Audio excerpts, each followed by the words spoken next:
Hi, everybody, and welcome to another episode of Circle Up and Get Real, where we talk about things that matter with people who matter. And I am in a weird kind of in between state today. And so I just wanted to talk about where I notice I am. And if you've been following me at all, you know that I have a little notebook I call my Wonder and Ponder notebook. I don't always use the Wonder and Ponder itself, but I do a lot of wondering and pondering in my mind. And what I've noticed recently is if I don't have the actual notebook in front of me, it's okay because I'll just go right on um, Facebook, or I'll share what I'm pondering, because to me, it's more about the connection than it is about the awareness. I love connecting with people, and I'm realizing that one of my purposes, missions, is to seek for connection.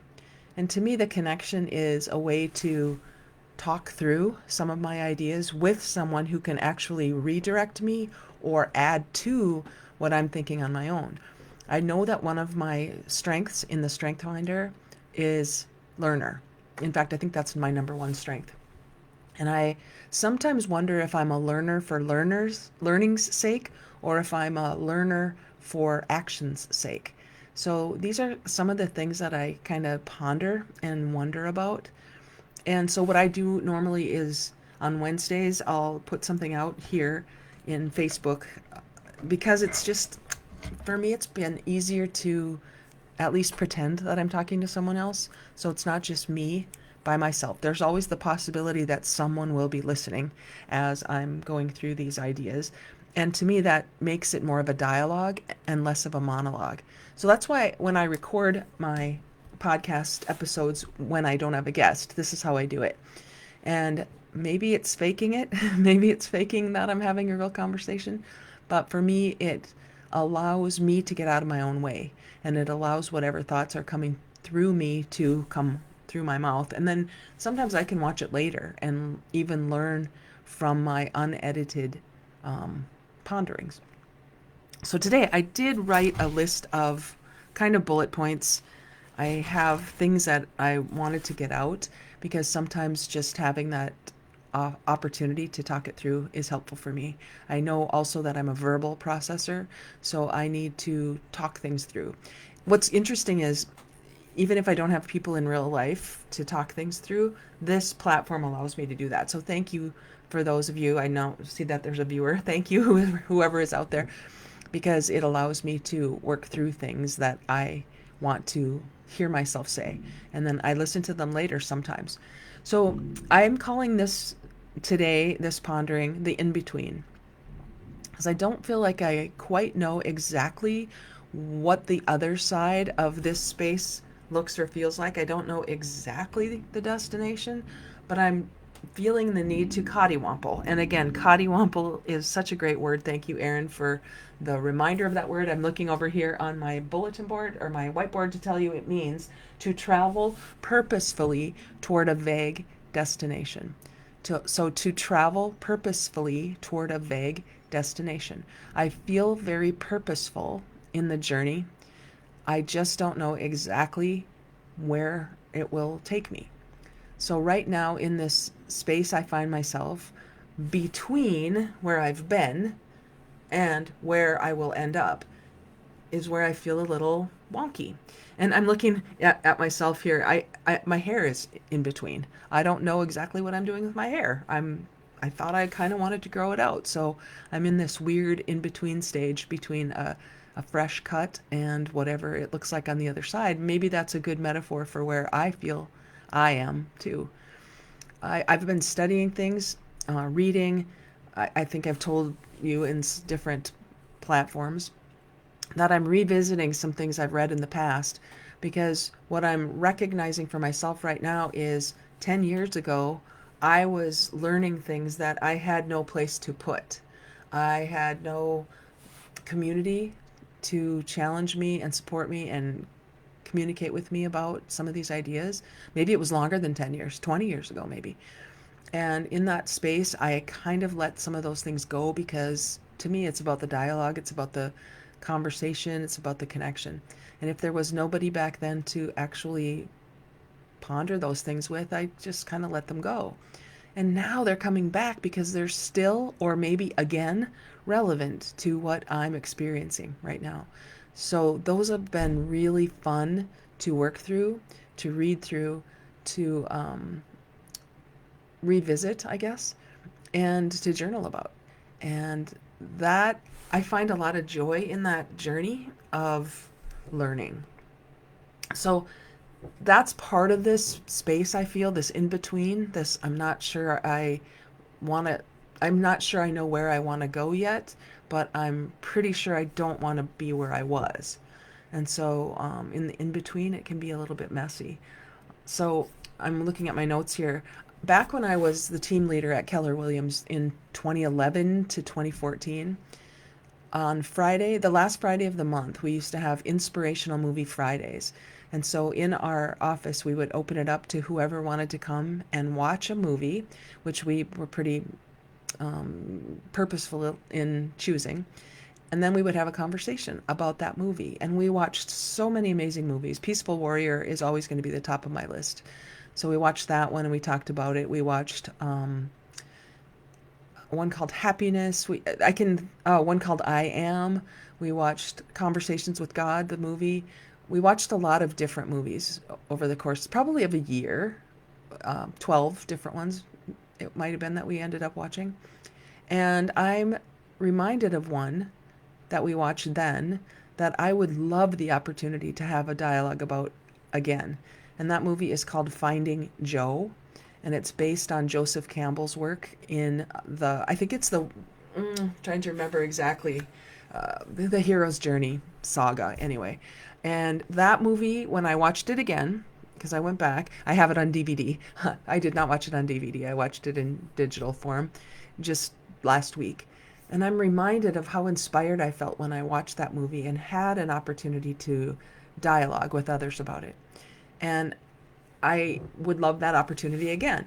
I'm sure there are many newer movies to have conversations about, yet some of those in that time and place for me were really monumental in awakening me to things.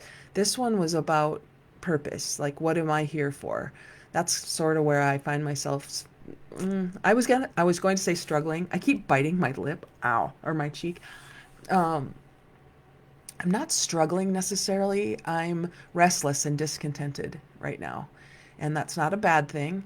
I'm reminded of Edison's quote, I think, where he said, restlessness and discontent are the first necessities of progress. Kathy, yes, Finding Joe is the name of the movie, and it's about Joseph Campbell. It's about his journey, uh, in the hero's journey. And so that's the movie. So in that restlessness and discontent that I know is necessary for progress, it's where I find myself. And I recognize, looking back, that I've been practicing a long time. I've been practicing awareness. I've been practicing putting my awareness into practice, practicing practice. And I've gotten better at that. I've gotten better at awareness because I do it over and over again. I facilitate several groups every week. And some of the things that we talk about in one group, we end up talking about in another group. And when we talk about a lot of the same things, which is great, it reinforces it for me. But I'm doing it 4 times a week. And many of these people are doing the same thing maybe once a week. And so I recognize that in my restlessness and discontent, it's probably because I've been doing the same thing over and over again for so long that I sort of want a new challenge. I want something. I don't know exactly what it is, and hence the struggle, because what is it? What could I want? If I don't know what I want, it's pretty hard to know if I get it.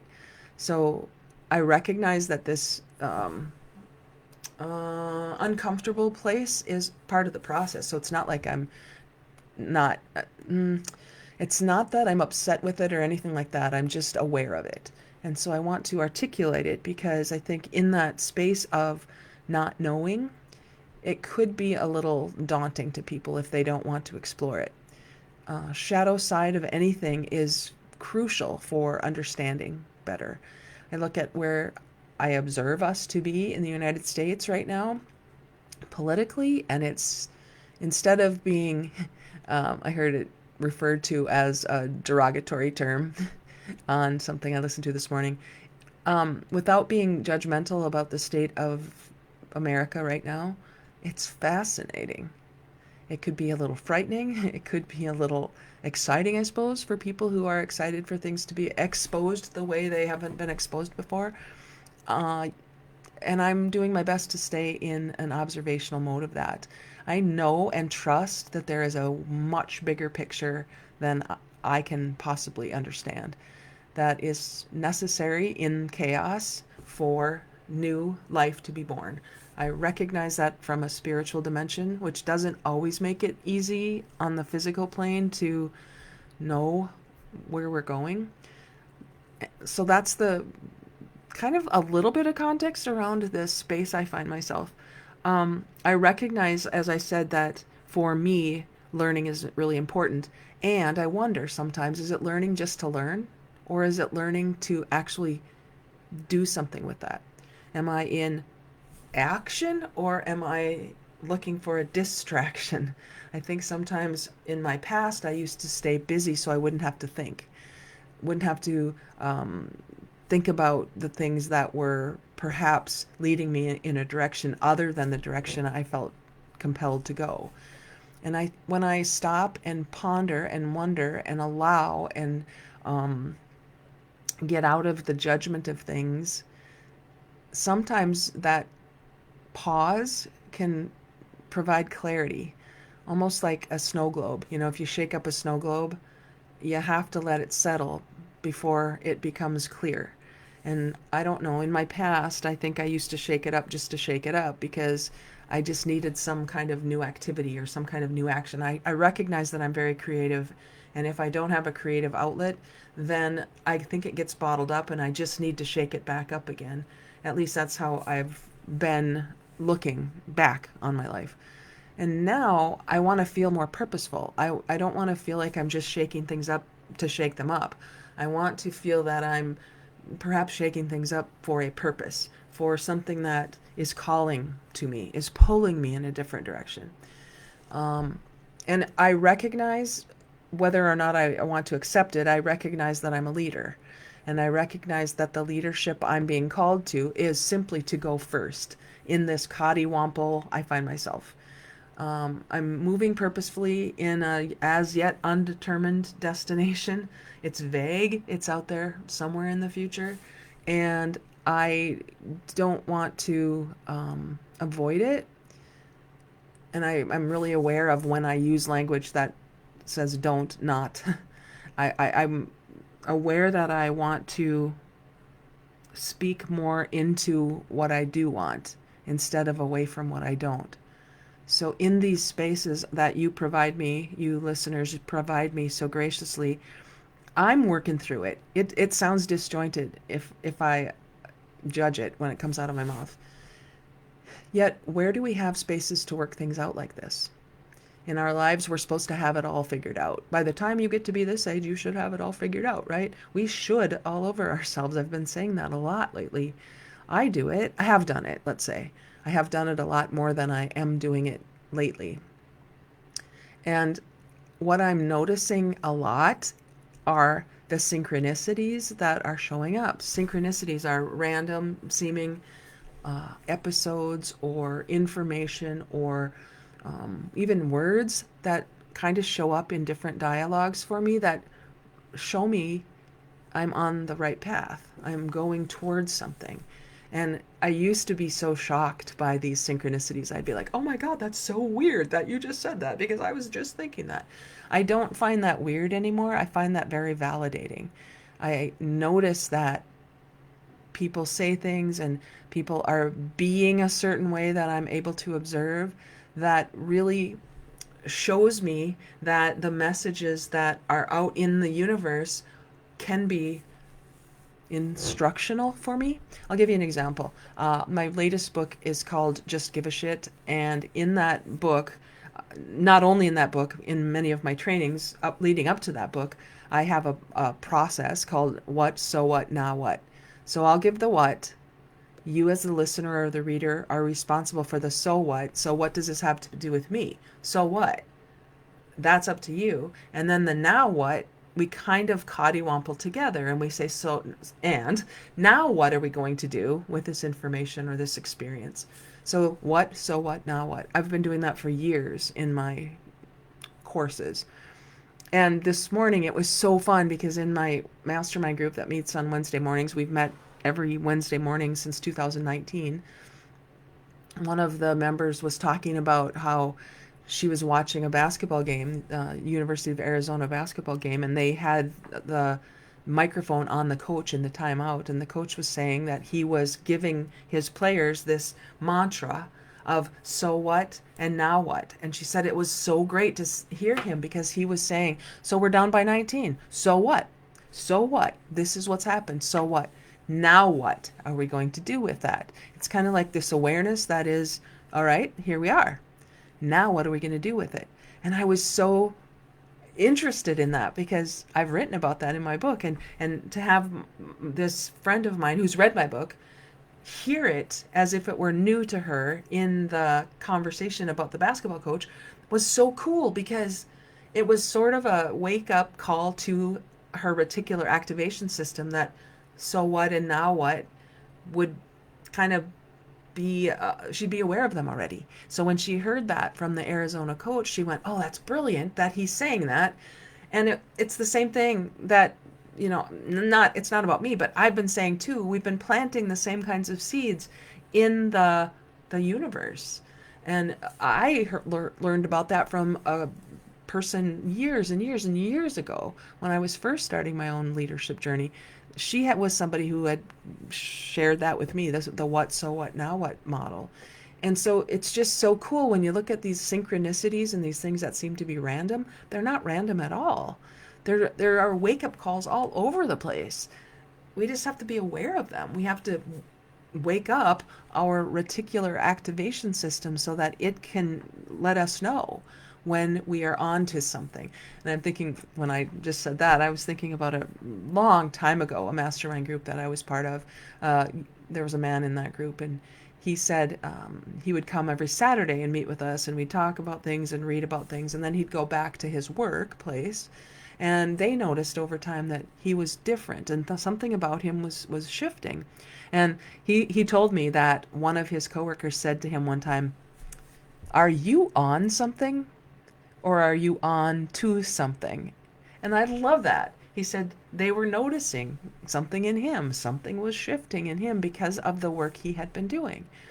The beauty of doing the work we're doing by uncovering our shadow side and then shining light on the shadow side, that work we're doing can feel slow sometimes because it's not often that you get a blinding glimpse of the obvious. Once in a while, but the process is really what we're valuing when we do this over and over and over again. We get better at what we do over and over again. And sometimes that's a slow uncovering. And if it is, and we are doing what we're doing for results, and we don't see the results, many times it's easy to quit. Because we're like, well, I'm not seeing what I thought I was going to see by the time I thought I should see it. And so people will stop. I've stopped. And the fact that my Saturday mastermind group has been meeting for, my goodness, I can't even remember, 2008? What is that? Coming up on 20 years at some point here in, maybe 15 years. We've just been doing this over time. And I think when things are repetitive, I suppose they can get boring. And so that's maybe where I am right now. It's like I need to shake things up a little bit. I want to keep doing what I'm doing. I want to keep the mastermind groups. I want to keep meeting with the people. And at the same time, I want to be pulled or challenged maybe in an additional way. I won't even say in a different way, in an additional way. And that to me is where I find myself in this in between. Synchronicities. Oh, identity. So I wrote down on my notes here, identity. I think I'm reminded of, I believe it was 2020 when I was having this conversation with Chris, and we were talking about how we valued in ourselves, in each other, that we were perpetual seekers, or I think we called it learners, seekers. Yeah. And if we were doing our seeking and our learning perpetually, and we had developed an identity of being a seeker and feeling good about that, I'm a seeker, I'm a seeker, I'm a seeker. The identity then would be of a seeker, not of a finder. And so over time, we kind of get in the routine of seeking, but we don't allow our identity to be someone who finds what we're seeking. And so we had this aha as we were having a conversation about changing our identity from a seeker to a generator of the energy we were seeking. And so just shifting that a little bit created the next level of awareness for us, I think, in that conversation where my identity has served me well as a seeker for most of my life, and maybe it's time for an upgrade. Maybe it's time to move from a seeker to a finder, or from a learner to an applier, or something like that. And I think that's where I am, embracing my learning, my open-mindedness, my creativity, and embracing all of that as who I am, so that something can be affected, so that I can use it for good, or something like that. I think that's where I find myself. And I've been thinking about politics, and I've told you before that I really feel strongly about observing what's happening on the wings of politics from a place in the middle, which will help me connect. I've told you before, I'm a connector, and I want to be connected, and I'm looking for connection. And what is occurring right now in this in between is I don't think people want to be connected. So if I want to connect them to each other and they don't want to be connected, there's a fight. There's a struggle, there's a push, a force. And that's not the kind of energy I want to be in. So while I might see, oh, Bob, you and Mary would have a great conversation about this if you could just see that there's another way to look at it. I don't know that they want to. I see the vision, I see the connection, and if other people don't see it, then it's me wanting that connection for me, not for them. And that's where ego gets in the way, and I start, trying to make those connections instead of allow them. And to me, that's a different energy. So I then ask myself, so what would it be if it weren't connection? Because there are times, man, I just really want to have an opinion about this whole political game we're playing. And I have my opinion, and I want to share it, and I want to be able to be like the wings and say, this is our... Because to me, it's just, there are some blinding glimpses of the obvious here. And yet that doesn't feel like that's what I'm here to do. It doesn't feel like I'm to take one of those sides. I I I don't know how to articulate it. I don't know how to say what I see down the road. I've been studying the infinite game, the distinction between finite games and infinite games, and finite mindsets and infinite mindsets. And I recognize, see again.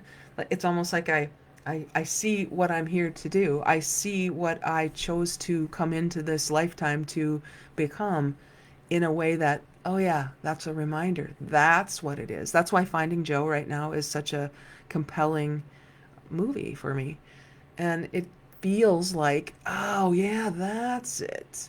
I read Conversations with God. I read things that Neil Donald Walsh has written, and I'm like, oh yeah, that's it. Oh, it's almost like a settling in, not a settling for, but a settling in on, oh, that's right. That feels like those pieces fit together.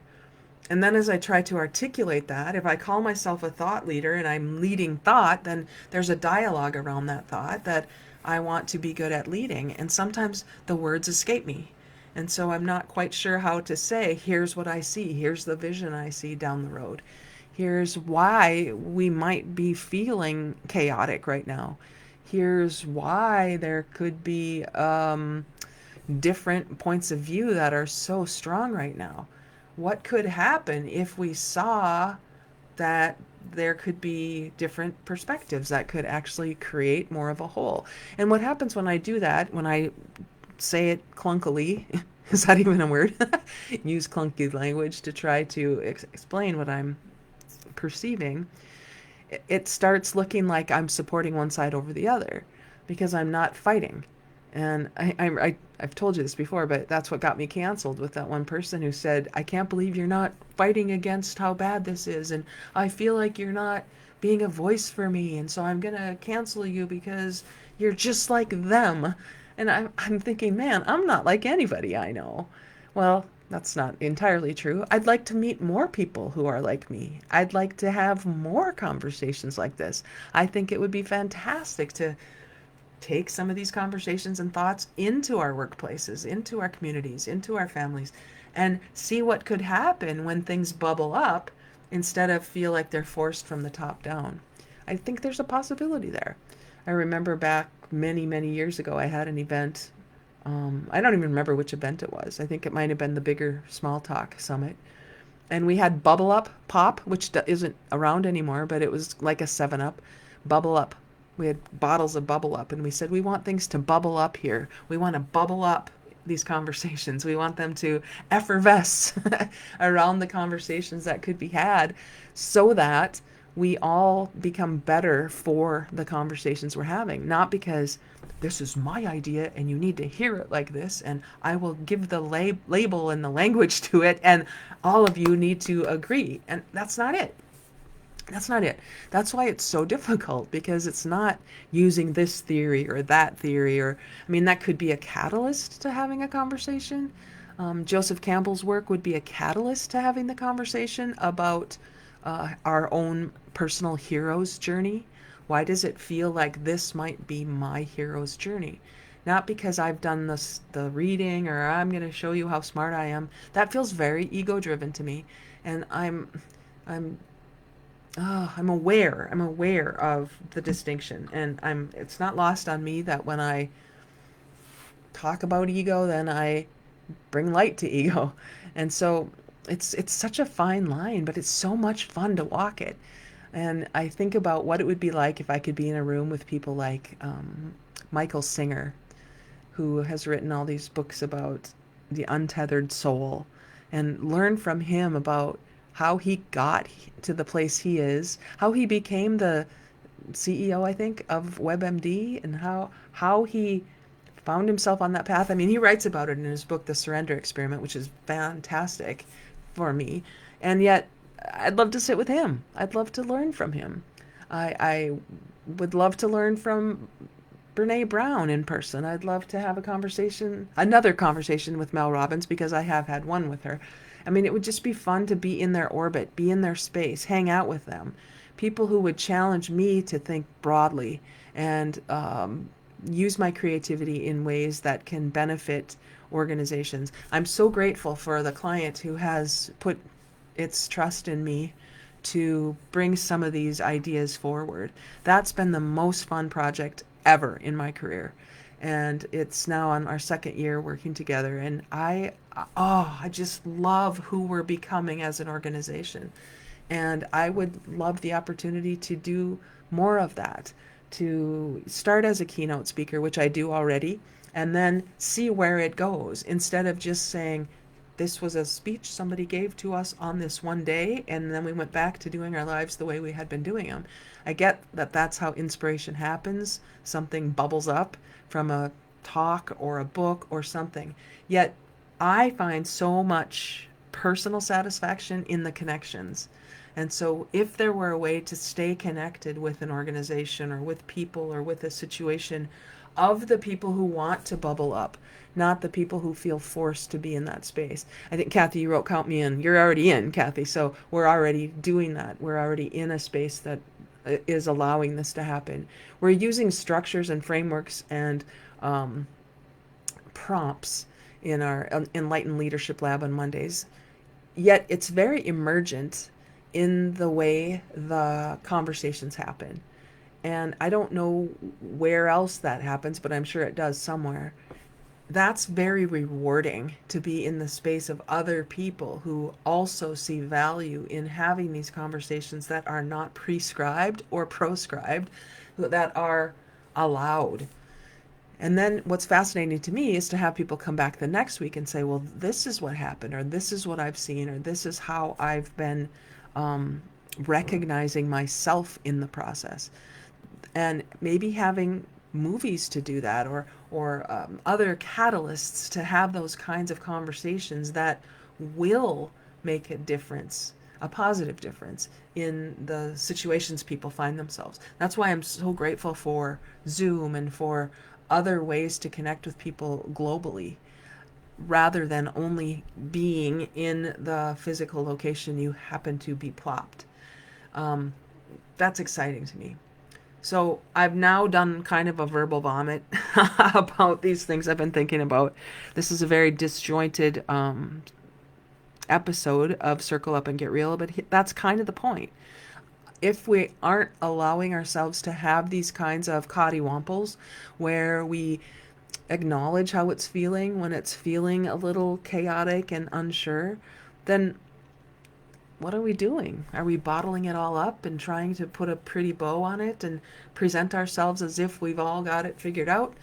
And having people around us go, yeah, I sense that there's something more here. And without feeling called out, we can feel called in and called on to have more meaningful conversations, maybe. Um, that lead to destinations that together we're creating, so that it's not just a top down one person saying this is where we're going and everybody else following along and feeling resentful and feeling things that they're not articulating. So just throwing it out there. If there's anything that you feel that you'd want to talk more about, or you'd like to share this podcast with someone, I'd love that, because I don't know how to get the word out. I have 70 some followers, thank you, and I'm watching podcasts that have 2 million followers. It's not about the number, it's about what we 70 people who are, on my podcast, Circle Up and Get Real, what we 70 are doing in our lives. What are we doing? Because if each of the 70 of us who are in this conversation weekly with Circle Up and Get Real, if we are actually taking action, knowing we're not alone, and we're doing things, in different parts of the world, we don't have to be in the same physical location. We don't have to be in physical proximity to each other to know that energetically we are connected. But wouldn't it be fun to get together every now and then and say, hey, hi, let's talk about this in person, or let's talk about this at one specific time. So those are things I'm kind of kicking around. Watch for more. I will put things out as they occur to me, and I'll be in charge of some of the structures. It's not my biggest strength, but without structure, things fall apart. And without a vision, the people perish. So I'll provide the vision and the structure, and I'll ask for help and support from others. And let's see what we can cottywomple, what we can come up with. So as always, everybody, just go get real. And thank you for allowing me the space to share my wonders and ponders. Take care. We'll talk again.